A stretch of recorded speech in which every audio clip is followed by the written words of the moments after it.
Well, for me, Point Man is it's a place to come together. It's a place to kind of let your hair down, just to be around people that have just as many issues as you, where you can feel comfortable in your suffering and your healing.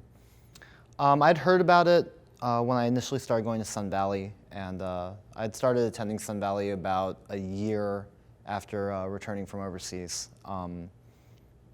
I wasn't really in a place to where I felt comfortable coming to a group setting, and I had a lot of preconceived notions about groups of veterans. But I started attending about a year ago, and it's definitely been a wonderful experience.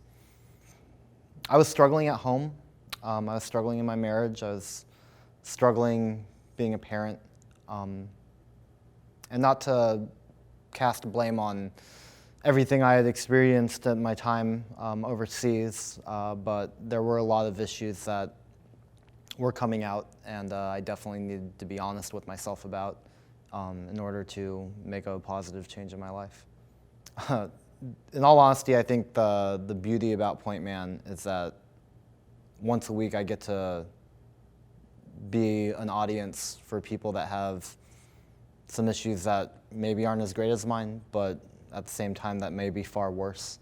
And knowing that there are people out there that are going through the struggle of life just like you, it's a beautiful thing to see.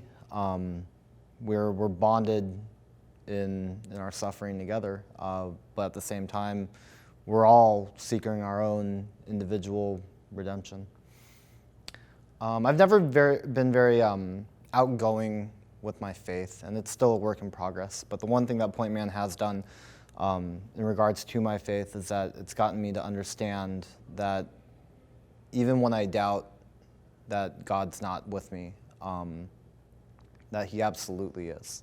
I see it here every week, and for me, seeing how God has worked in this group just further reinforces that I need Him in my life.